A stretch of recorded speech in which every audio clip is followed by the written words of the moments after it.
ഒഴിച്ചിട്ട് ആദ്യം വെളിച്ചെണ്ണ. ഇതിന് നന്നായിട്ട് വെളിച്ചെണ്ണ ആദ്യം ഒഴിക്കണം അല്ലേ ചേച്ചി?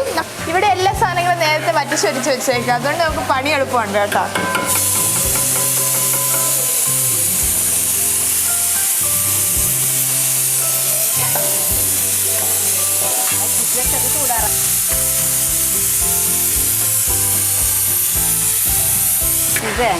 തേങ്ങ എന്തൊരു തേങ്ങ ഇടണം ചേച്ചി? അത് ഇതിൻ്റെ അളവനുസരിച്ച്. കക്ക കൂടുതൽ ചെയ്യണമെങ്കിൽ കൂടുതൽ തേങ്ങ ഇടും, കുറവ് ചെയ്യും.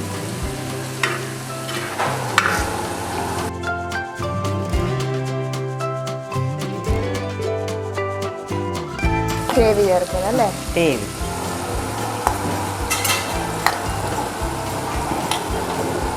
ഇതിലും കുരുമുളകാണ് കൂടുതൽ ചേർക്കണം. ഇതിനകത്ത് കുരുമുളകാണ് നമ്മൾ ചേർക്കുന്നത്.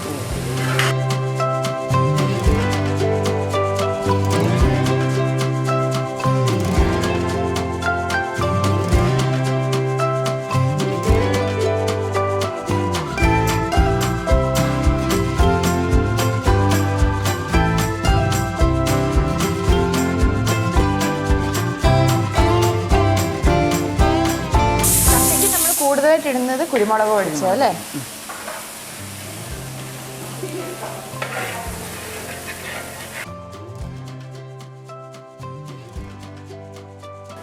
അപ്പോൾ അങ്ങനെ നമ്മുടെ കക്ക അല്ലേ? കക്ക റെഡിയായിരിക്കുകയാണ്. എല്ലാം വളരെ പെട്ടെന്നായിരുന്നു. ഇനിയിപ്പോൾ നമുക്ക് ടേസ്റ്റ് ചെയ്ത് നോക്കാം അല്ലേ ചേച്ചി? ഇതേ നമ്മുടെ കക്ക ഫ്രൈ റെഡി ആയിട്ടുണ്ട്. നമ്മൾ നോർമലി എല്ലായിടത്തുനിന്നും കക്ക ഫ്രൈ കഴിച്ചിട്ടുണ്ടായിരിക്കും. അപ്പോൾ നമുക്ക് ഇതെങ്ങനെയുണ്ടെന്ന് ടേസ്റ്റ് ചെയ്ത് നോക്കാം കേട്ടോ. നല്ല കുരുമുളക് പൊടിയൊക്കെ ഉണ്ടാക്കിയെടുത്ത കക്ക ഫ്രൈ ആണ്. അപ്പോൾ നമുക്ക് നെയ്ത സീ ഫുഡ് റെസ്റ്റോറൻറ്റിൻ്റെ കക്ക ഫ്രൈ എങ്ങനെയുണ്ടെന്ന് നമുക്ക് ടേസ്റ്റ് ചെയ്ത് നോക്കാം.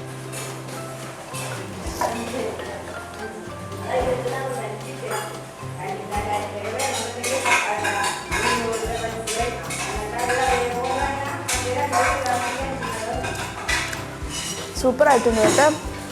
ചേച്ചിമാർ അവിടെ കുക്കിംഗ് ഒക്കെ ആയിട്ട് തിരക്കായിപ്പോയി, അല്ലെങ്കിൽ നമുക്ക് നേരിട്ട് തന്നെ അറിയാമായിരുന്നു.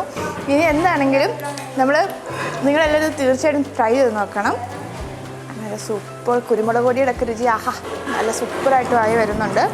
അപ്പോൾ നമ്മുടെ കക്ക ഫ്രൈ നിങ്ങളെല്ലാവരും വീട്ടിൽ ട്രൈ ചെയ്ത് നോക്കുക. ഒപ്പം നെയ്ത സീ ഫുഡ് റെസ്റ്റോറൻറ്റിൽ വന്ന് ഇത് ട്രൈ ചെയ്ത് നോക്കുക. എന്നിട്ട് നിങ്ങളുടെ അഭിപ്രായങ്ങൾ പറയുക. അപ്പോൾ ഇതെല്ലാവർക്കും തീർച്ചയായിട്ടും ഇഷ്ടപ്പെടും. ചേച്ചി പറഞ്ഞു തന്ന പോലെ തന്നെ ചെയ്താൽ മതി, എല്ലാവർക്കും ഇഷ്ടപ്പെടും. അപ്പോൾ പുതിയ വീഡിയോ ആയിട്ട് വീണ്ടും കാണാം. ടാറ്റാ.